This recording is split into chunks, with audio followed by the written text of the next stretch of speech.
बरं झालं बाई यो पाणी पडला नाही ते या ऐकून खाली जरच वाळलं होतं बरं ती इले कूद झाले असं ना आता घ्या भाकर खाऊन चला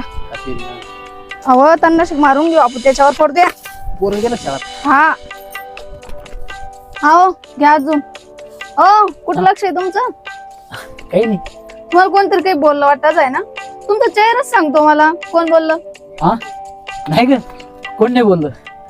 कोणी बोललंच तुम्हाला तरी ते बँकेवाला आलत सकाळी तो म्हणे मागच्या वर्षी तुम्ही कर्ज भरलं नाही या वर्षी जर कर्ज नाही भरलं तर वावरावर जप्ती अहो माल पाना कसा आला तर एवढं काय टेन्शन घेता तुम्ही नाही तू खरं बोलली या वर्षी देव बी आपल्या बरोबर आहे ना काय कपाशीला काय द्या लागल्या मका कशी आली मस्त पण सगळी मोठा लेबर या वर्षी 3 महिने तर मक्का कडून पैसे ठेवून टाकू देवाना लय ऐकलं नव्हता टाकतो हातात पण टाक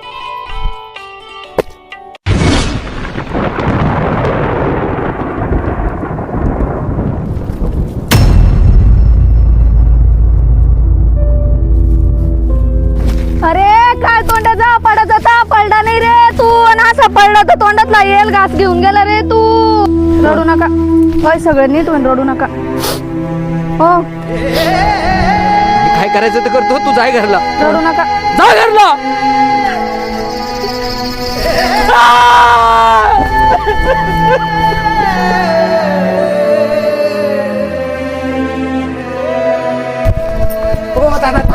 काय कराल तुम्ही काय करायला फाशी घेऊन काय राहिला? कराल तुम्ही? फाशीच घ्या ते नका घेऊ ते नाही ना कसं रे तिथे तुटून जाईल हे नायलनच्या चोरीला घ्या आणि कचकन घात तुटून येणं एका मिनिटात मारशा लगे झटपट ताई सोडा त्याला मरू द्या पण मला सांगा तुम्ही आत्महत्या केला ना काय करत सरकार लेतले 1000 लाख रुपयाचा चेक तुमच्या हातात तोंडावर फेकन दुसरं काय करत सरकार काय करू सांगा ना मग काय करू कधी ओला दुष्काळ तर कधी कोरडा दुष्काळ आमच्या पाचवीला पुजलेलाच असतो आणि